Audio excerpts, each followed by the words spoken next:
Eh bien salut à tous, j'espère que vous allez bien.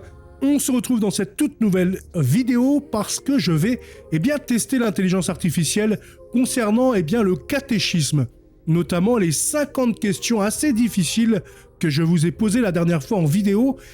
Cette fois-ci, nous allons les poser à l'intelligence artificielle et nous allons voir quel score celle-ci fait. Alors cette vidéo est là parce que un membre de la chaîne m'a donné cette idée en fait. Et puis récemment, je vous ai dit dans l'onglet communauté, donc l'onglet YouTube, vous avez la communauté, et j'ai créé un post pour vous signaler que maintenant, vous aviez un assistant avec la dernière technologie d'intelligence artificielle pour vous aider directement sur le site internet. Donc sur lecato.fr, si vous avez des questions, etc., ici, vous pouvez lui poser toutes les questions que vous voulez concernant le catholicisme. Si vous dérivez un peu du catholicisme et que vous voulez parler plus généraliste, etc., normalement, il refusera de parler d'autre chose que du catholicisme et il sera là juste pour vous apporter de l'aide sur le catholicisme.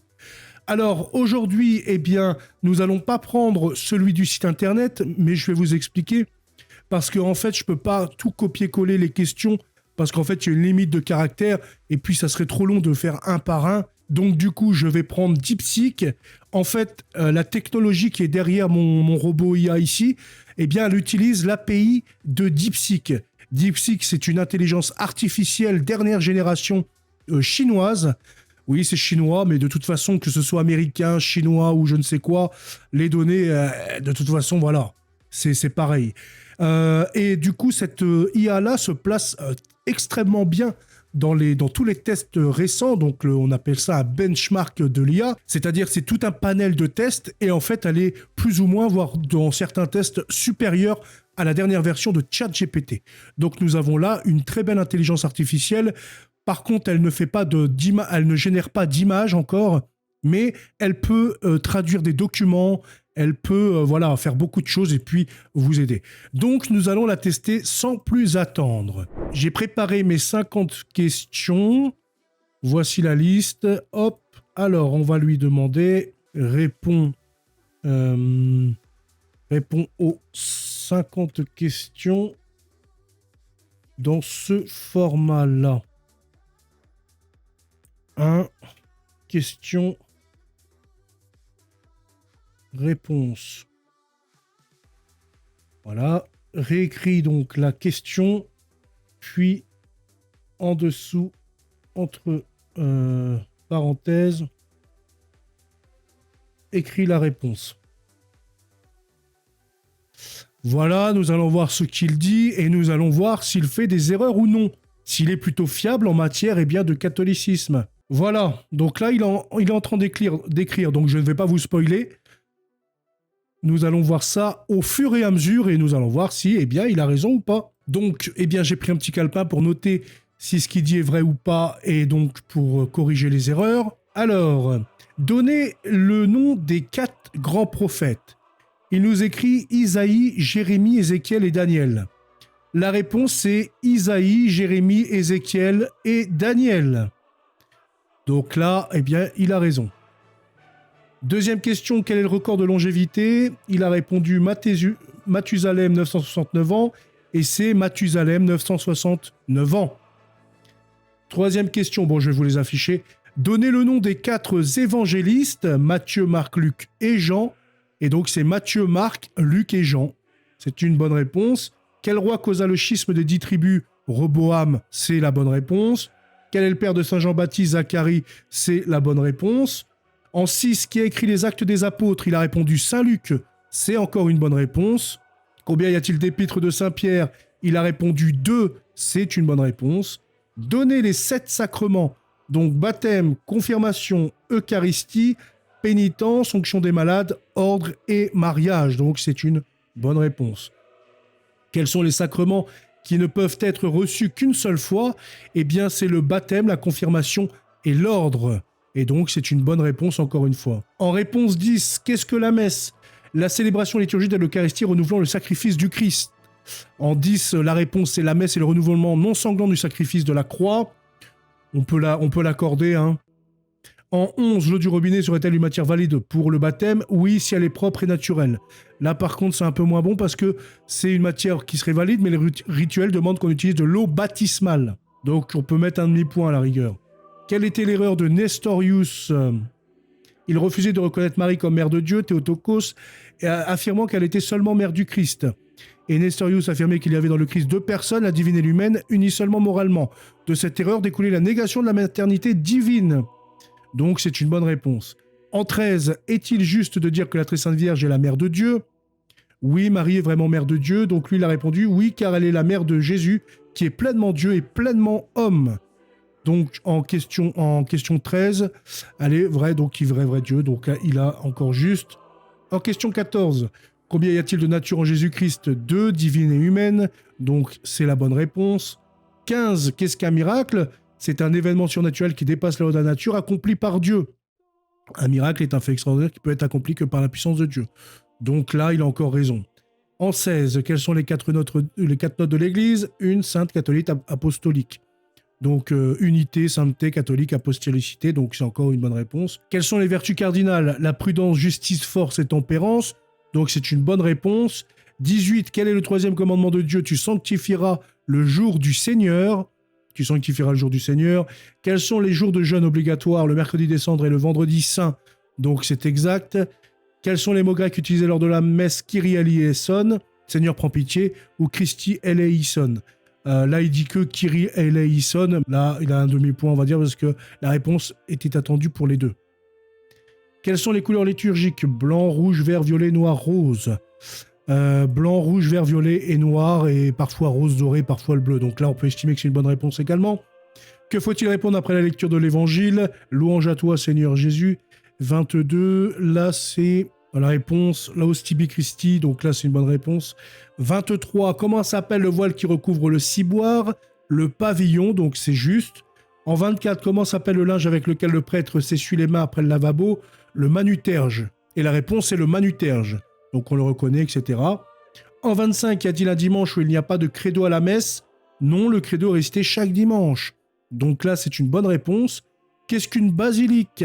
Une cathédrale, une abbatiale, une église paroissiale. Une basilique est une église importante. Une cathédrale est l'église de l'évêque. Une abbatiale est l'église d'un abbaye. Une église paroissiale est une église locale. Ou on peut dire que... oui. Après, là, la basilique, une église importante, il n'a pas précisé, mais c'est vrai que bon, ça a une importance parce qu'il y a des privilèges particuliers en plus.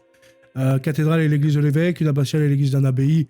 En vrai, c'est pas faux ce qu'il dit. En 27, quand est-il permis de déposer le ciboire contenant le Saint-Sacrement en dehors du corporal? Seulement pendant la purification des vases sacrés. Donc c'est ce que l'IA dit, et la réponse c'est jamais. Donc là, ça fait une erreur et demie. Quelle est la ville en 28 où les disciples reçurent pour la première fois le nom de chrétien? Il a répondu Antioche, et c'est vrai. Quel est le pape qui a ouvert le concile de Trente? Il a répondu Paul III, et c'est vrai. En 30, quel pape a condamné Luther? Par quel document? Il a dit que c'était Léon X par la bulle Exurges Domine. C'est une bonne réponse. En quelle année s'est réuni le concile d'Éphèse? En 431, c'est une bonne réponse.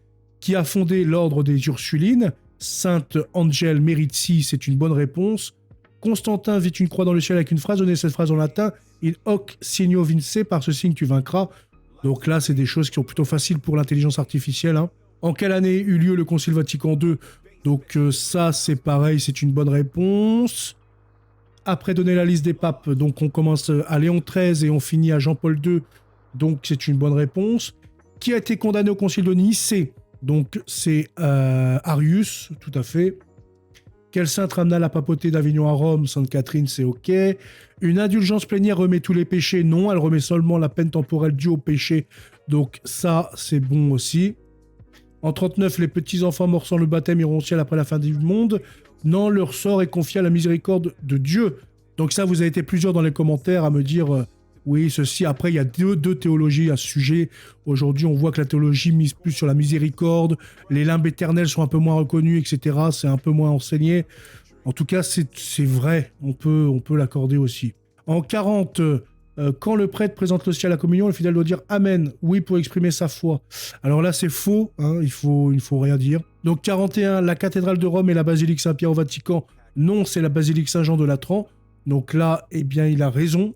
En 41. En 42, il faut donner le sacrement de l'extrême onction à un condamné à mort. Et là, il a tort, oui, si sa vie est en danger. Alors que non, on le donne seulement, eh bien, aux malades. Donc là, il a tort. Donc ça fait 3 points et demi, je crois, en moins. 43, Noé a mis 7 ans à construire son arche. Faux, Noé mis 100 ans. Et lui, il a répondu non, la Bible ne précise pas la durée exacte.